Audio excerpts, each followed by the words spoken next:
I also got this really cool socket fan light thing that a brand sent me. I'm actually going to be putting this into my attic. I just recently installed a place for it, and it gets so hot in there during the summer, like any other attic. So whenever I do have to go up there during the summer, it would be so nice to have some airflow up that without having to bring a fan up there with me. You know, it'd just already be there. Plus, it's going to add a light to it. So I'm going to go ahead, take it out of the box, show you guys how to put it together first, and then take it up to the attic and test it out. Okay, so this is how it comes out of the box. We have our remote that I'm going to show you guys how to use. We have the fan blades. You want to install these, at least what I prefer to do is install these before I put it into the socket. It's just a lot harder, and you might, mess this up.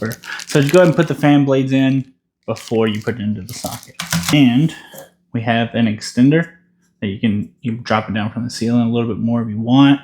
I don't think we're going to be using that today, but maybe, because there is a string on this, on the thing that I installed. So I actually might be dropping it down just a little bit. We'll see. Okay, so as far as installing the fan blade, you want to make sure, say there's like home markings and stuff like that are going to be on the one side of this blade. One side's no markings, one side does have markings.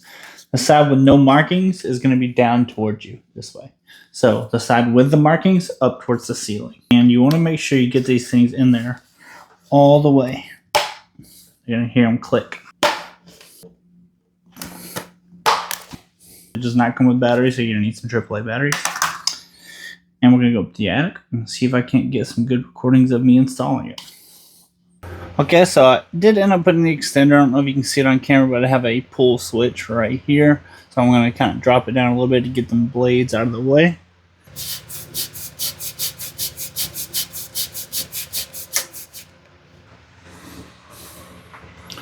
Alright, you guys see it's going nice. The nice light. So we're going to test out the remote. I'm going to go ahead and hit the light. See, turn the light off. Hit it again. It's going to turn it back on. Hit the fan button. That turns on. Fan down to 1. And 2, 3, 4, and 5. That's as high as the fan's going to go there. See, it's really moving now. I can really feel that airflow. It's actually kind of nice. And then, of course, you have the on-off button, which is going to do both. And then again. Now we also have some timers, which obviously I can't show the timers, but there's timer buttons on here as well. I can definitely hear, I'm going to put the mic down into the wind so you guys can hear how strong it is. I'm sure you can hear that. It's blowing. I can feel it down on my feet, down on my legs. So, it's a thumbs up for me. I'm definitely happy I put this in my attic. I'm Jace. I'll see you next time.